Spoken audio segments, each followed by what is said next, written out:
Discerning Hearts provides content dedicated to those on the spiritual journey.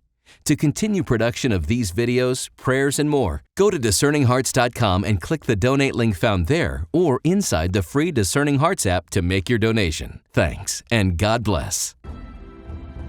DiscerningHearts.com presents Beginning to Pray with Dr. Anthony Lilles. Through the years, clergy, seminarians, religious, and lay faithful have benefited from Dr. Lilles' lectures and retreat conferences on the Carmelite Doctors of the Church and the writings of St. Elisabeth of the Trinity. He's an author of several books, including Hidden Mountain's Secret Garden, a theological contemplation on prayer, and Fire from Above, Christian Contemplation and Mystical Wisdom. In this particular series of conversations, we'll focus on the spiritual writings of St. Teresa of Avila, and in particular, her autobiography. I'm your host, Kris McGregor. In chapter 2, as she's discussing the effects of, the bad friendship, possibly the reading that she's doing, she begins to talk about the experience of feeling very anxious about her behavior. So much so that she will talk about her father, who loved her so much, but he did not see what was happening with her, and she felt as though she was deceiving him in a particular practice, and that she did this realizing that he believed nothing but good about her, and this really kind of haunted her, didn't it? That she was just so concerned about her good name that was the only thing that kept her from falling off into a deeper, darker place. Yeah, she talks about things that one of her friends brought in. So another way to protect the home is who you let your kids spend a lot of time with. And there are social situations where, you can't control every single thing that happens, but you do kind of want to be vigilant about the time your children spend with other kids that don't quite have the same values that you're trying to promote, because they're going to introduce things that will undermine you as a parent. And so how do you do this? So she's talking about the struggle to learn virtue. She's talking about the influence of a bad friend. And so the fact that she's deceiving her father. If I had to advise parents, I would tell them to take care about the people with whom their children associate at such age. Much harm may result from bad company, and we are inclined by nature to follow the worse rather than the better. And that was the case for me. So she had a sister, much older than myself, from whom, though she was very good and chaste, I learned nothing. Whereas from a relative whom we often had in the house, I learned every kind of evil. From this person, she picked up a habit of kind of frivolous conversation.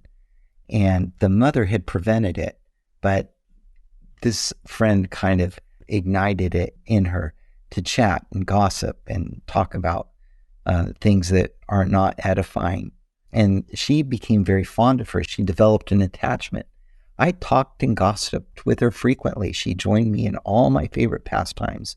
And she also introduced me to other pastimes and talked to me about all her conversations and vanities. Until I knew her, this was when I was 14, perhaps more.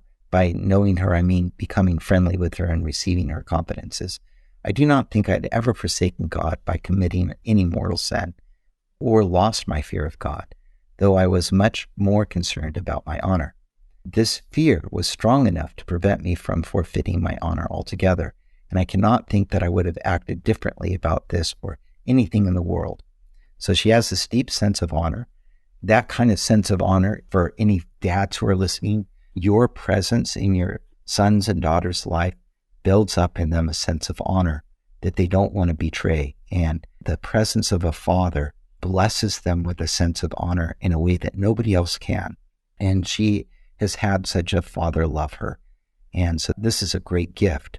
But she says, I might have had the strength not to sin against the honor of God, as my natural inclination led me not to go astray in anything which I thought concerned worldly honor. And I did not realize that I was forfeiting my honor in many other ways. I went to great extremes in my vain anxiety about this, though I took not the slightest trouble about what I must do to live a truly honorable life.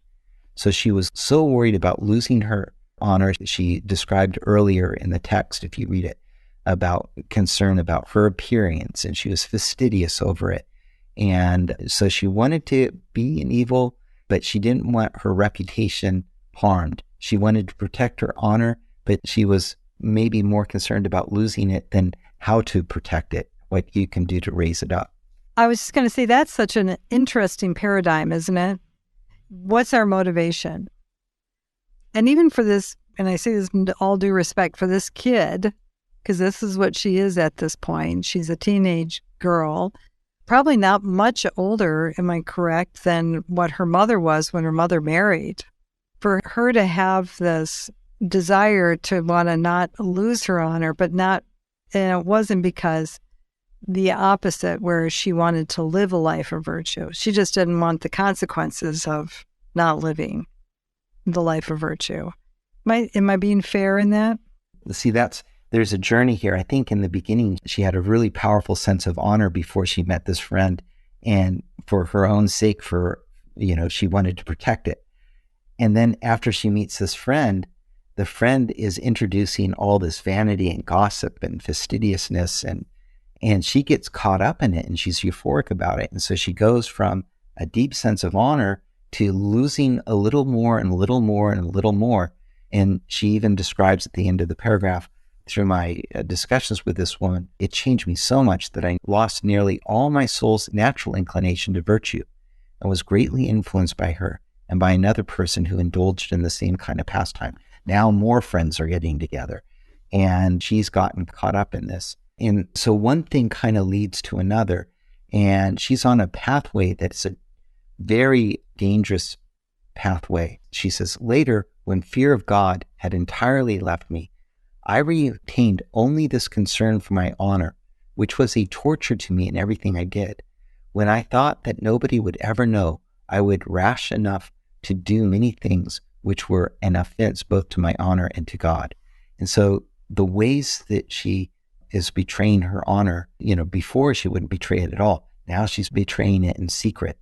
And so this introduces kind of a secrecy, that kind of secrecy that children, this is part of what happens in childhood, can be so damaging. And so how as parents do we protect children from this kind of thinking? Well, her overall advice is watch the friends children keep. Your children's friends will have an impact on them in this area that as a parent, no matter how good you are, you can't have in the same way. This doesn't mean never letting your children have friends, but just kind of being aware of what's going on in the friendship, kind of attending to the things that are unfolding in it. She says, at first I believed these things did me harm. The fault was not my friends, but my own. For subsequently, my own wickedness sufficed to lead me into sin. And then she started doing goofy things with her servants. So do you see how she went from bad to worse?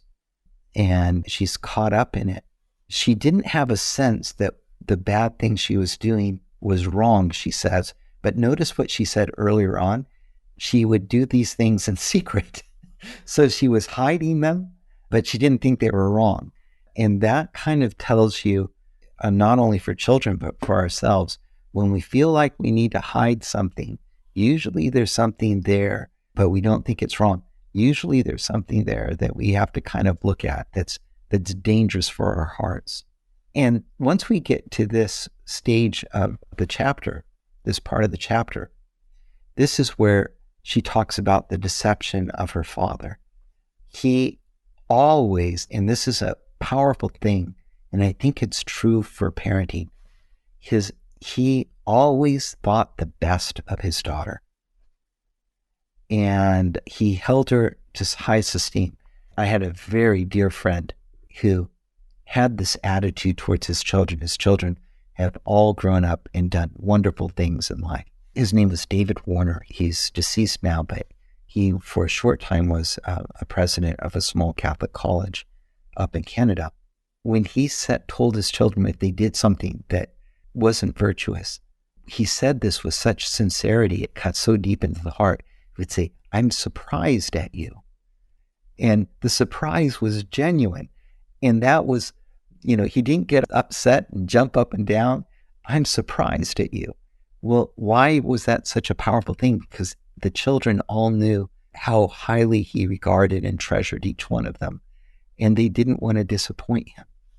And that dynamic is a very powerful thing to bring into parenting. A good father sees the good in his child, believes in that good, and is surprised by, can't believe that, the child has done something wrong.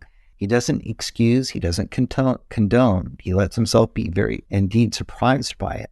But even when he's surprised by it, he never stops believing in the goodness of his son and daughter. And if you think about that, that's the way God the Father is with us. He sees our sin. He's willing to pay the price of the sin because the good that he sees in us, he believes that in that truth more than our wickedness. And so he will do whatever he needs to do, including having his son come and suffer all our hostility towards him unto the cross. He does it believing that the goodness with which he created us is worth saving because he loves the truth of who we really are, and he sees the truth of who we really are. Well, Teresa's father is like this. I had made the greatest effort to keep it all secret, and I had not considered that it would not be kept secret from him who sees all things. She's talking about the Father. Oh my God, what harm is done in the world by forgetfulness of this, and by the belief that anything can be kept secret which is done against thee. I am sure that much wrongdoing would be avoided if we realized that our business is to be on our guard, not against men, but against displeasing thee. Because her father believes in her, he's mediating the presence of God the Father. It doesn't solve the problem right there and then, but what it does do is later on in life, when she's able to look back at this, she reinterprets the whole thing.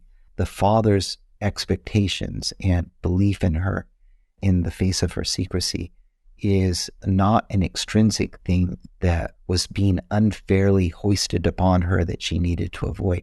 Her Father's love was speaking intrinsically to the deepest truths of her heart. And the reason why her Father's love was able to do this is because that's the way God relates to us.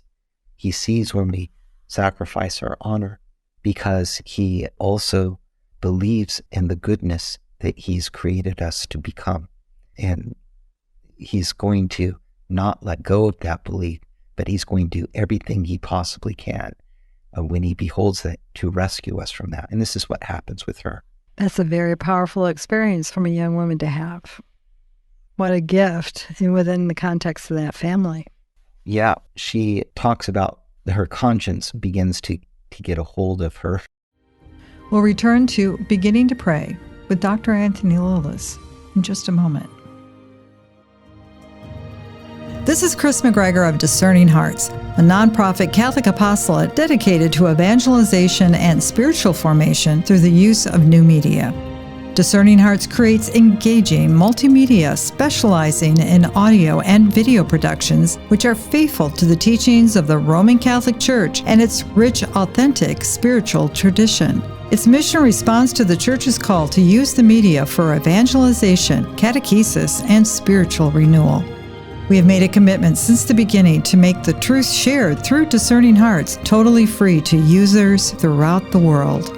Besides our website, discerninghearts.com, Discerning Hearts has a newly updated free app where users can find all their favorite Discerning Hearts programming, including Father Timothy Gallagher, Dr. Anthony Lilles, Deacon James Keating, Mike Aquilina, Dr. Matthew Bunson, and so many more. There, too, you'll find numerous beautifully produced devotionals and novenas, including the Holy Rosary and Stations of the Cross, to help users create a sacred time for prayer wherever they may be. Discerning Hearts programming can be found on numerous streaming platforms such as Apple Podcasts, Google Podcasts, Amazon Music, iHeartRadio, Pandora, Spotify, Stitcher, TuneIn, and so many more. Discerning Hearts also has an ever-growing YouTube channel. Discerning Hearts online spiritual retreats and seminars have helped souls in North and South America, Europe, Africa, Australia, the Middle East, and the Philippines. For many people all around the world, Discerning Hearts is a daily source of inspiration, spiritual nourishment, and encouragement. We can only do this thanks to the generous financial support of our friends and benefactors. Please consider donating to our mission today. The world is looking for answers, for spiritual guidance and authentic discernment, for relationship and community. Your support is very much needed and appreciated.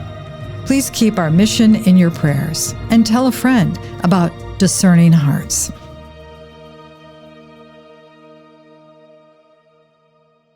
We now return to Beginning to Pray with Dr. Anthony Lilles. That's good too. I mean, you and I are both parents. Wouldn't that be great that, we all having children, knowing that that's what we hope, that kind of love, that would, can I say it, kick in. And so this is another thing that Teresa's parents did well and that help her through this period of her life. She's going to actually go to an Augustinian convent. Her father's going to send her there to kind of protect her from the influence of these friends who are causing her to betray her honor. And he believes in her and he loves her, but he wants to put her in a safer environment. And she says about that experience, the first week I suffered a great deal, though not so much from being in the convent as from the suspicion that everyone knew about my vanity. For I had already become tired of the life that I had been leading, and even when I offended God, I'd never ceased to be sorely afraid of him and tried to make my confessions as soon as possible after falling into sin. This is the part that I think is so important. Because Don Alonso had fostered in his home a culture where going to frequent confession was normalized, it strengthened Teresa's conscience so that as her conscience became more and more uneasy with the decisions and the deception she was living, she had a way to deal with it in grace in the sacrament of confession. And frequent confession, children seeing their parents go to confession, having access to confession, this is a huge tool in helping with moral development.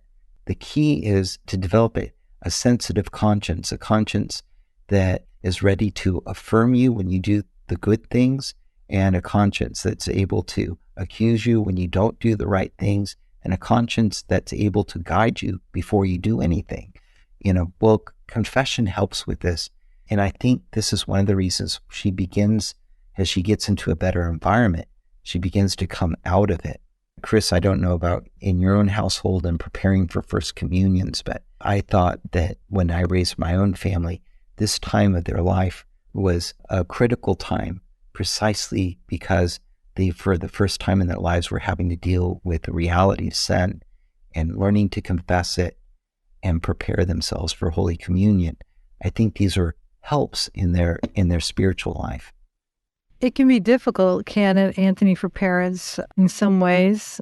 And I say this again in all reverence to those who are listening. I'm not trying to judge people, but it sure can be difficult to give something you don't have. You may want it, you may desire it for your children, but it sounds like Don Alonso, in how he and his wife before her death, I mean, they must have modeled it strongly. It must have been so pervasive in the household. Is that a conclusion I shouldn't be leaping to, or do you think that's accurate? I think it's very accurate. And what you just challenged us to as parents is this whole reality of living out the faith with greater devotion is actually going to empower us as parents to keep our homes as a sacred place. Matt Feeney is a thinker here in the Bay Area. He wrote a book called Little Platoons, and he was talking about family life. And he's, I don't think he's Catholic. Anyway, he got married, as happens out here in California, outside, and they wrote their own vows. And even though for us as Catholics, we see the world, we have all this body of teaching, his attitude towards his household is a very noble attitude. He writes about the vow he made to his wife was to defend her honor and defend the house with his life's blood. He will spend his life's blood defending the home and keeping it safe for his wife and his children. He promises to do this to his wife on their wedding day. Well, that attitude, that awareness that what is on the outside of the home is not necessarily friendly to what's inside the home. And we need to be vigilant about it. And we need to be committed to being vigilant about that. That's a good, natural virtue, beautiful virtue. Our faith gives us access to another kind of virtue. If we're going to confession and we're receiving Holy Communion and we're practicing prayer, especially like prayer, the rosary together as a family, we're taking up these practices, praying that rosary together each day, or part of a rosary, or reading a little scriptures, or some combination of all of those things. The children grow up in a prayerful, protected home. They have space for the sacred, space to be innocent. Their consciences develop. And as their conscience develop, they're going to get out into the world and they're going to have to deal with a lot of complexities that we can't even imagine because our culture is changing so much.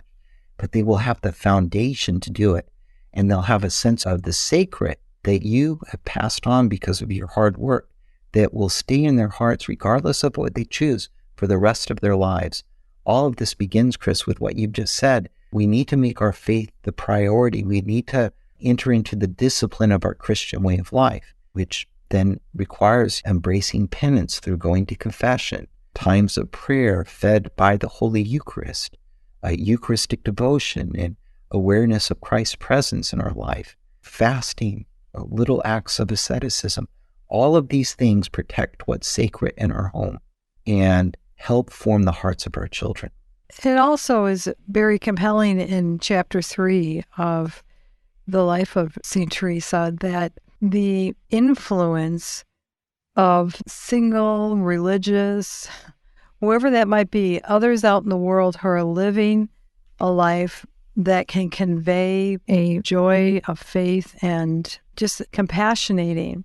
I'm thinking of the nun who would tell stories at the school that she would be sent at. Correct me, Anthony, is it a school or a boarding facility? It's kind of a boarding situation. She's brought there, and that's my understanding of it. She's brought there to the convent to kind of live with the sisters. I think they have a kind of place for young ladies. And so this shelters her quite a bit from some of the other influences she was on. And you're right, even in chapter 2, she already begins to write about what a good influence just being around these religious. At first, she spoke about an aversion to religious life as she was watching the sisters, but after time and seeing their joy and so forth, the idea begins to enter into her mind that there's something more beautiful to live for than the silliness that she was engaged in before. So beautiful seeds are planted. And so, chapter 3 begins. I began to enjoy the good and holy conversation with this nun. I grew to delight in listening to her, for she spoke well about God and was very discreet and holy. There was never any time, I think, when I did not delight in listening to her words. She began to tell me how she had come to be a nun.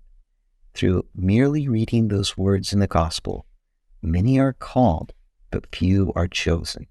She used to describe to me the reward which the Lord gives to those who leave everything for his sake. Now, it's really interesting.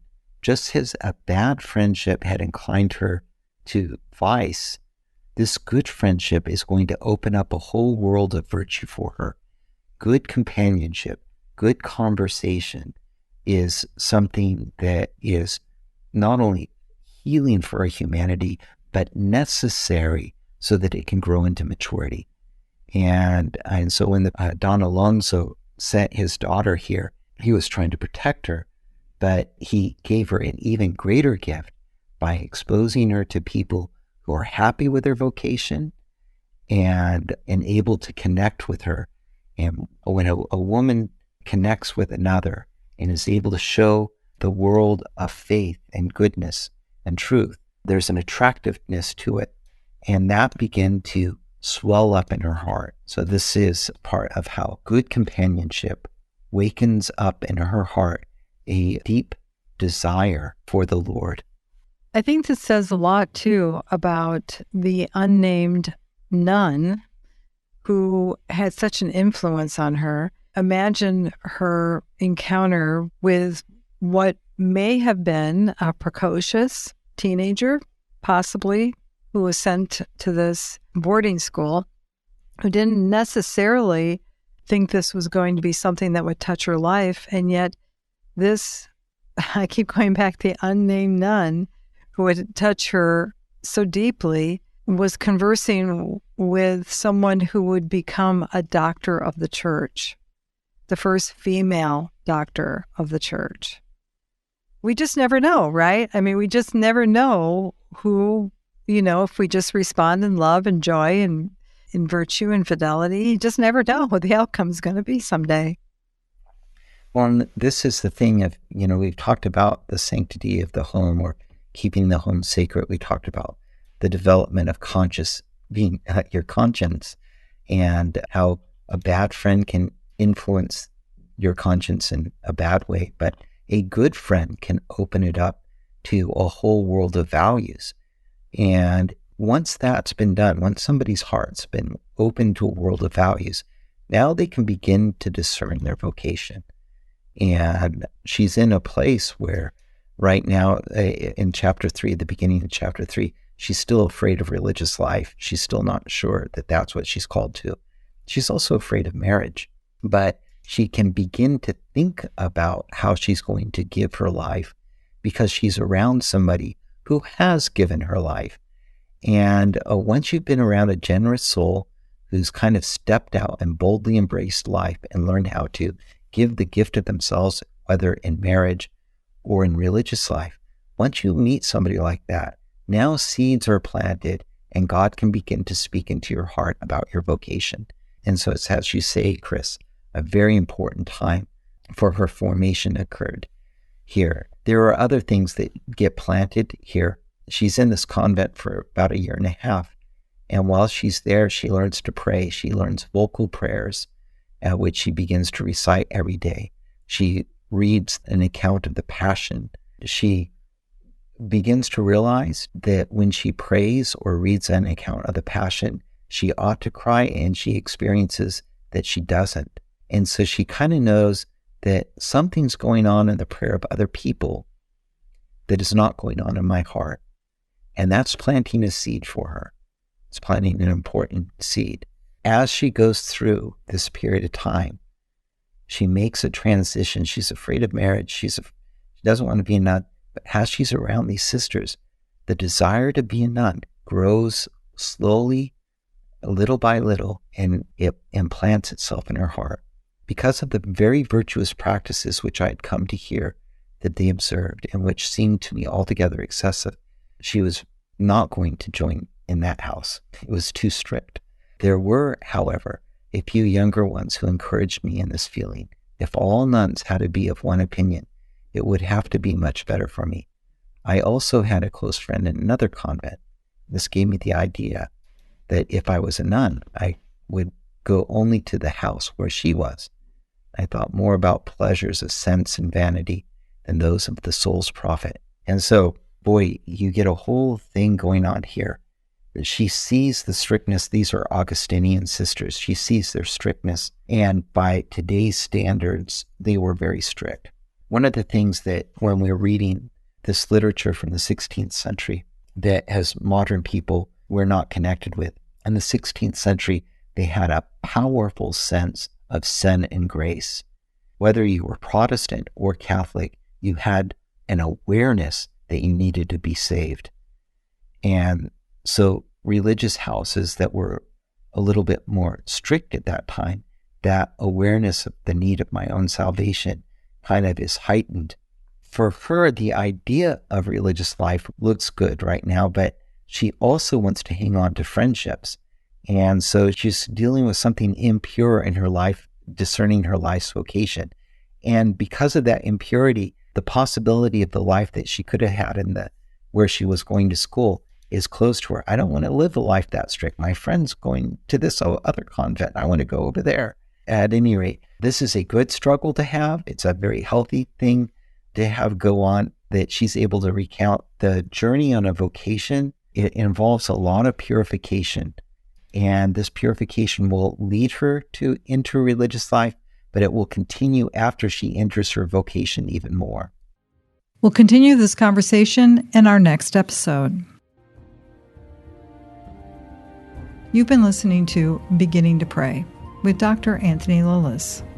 To hear and/or to download this conversation, along with hundreds of other spiritual formation programs, visit discerninghearts.com, or you can find it within the free Discerning Hearts app or on whatever platform you obtain your podcasts.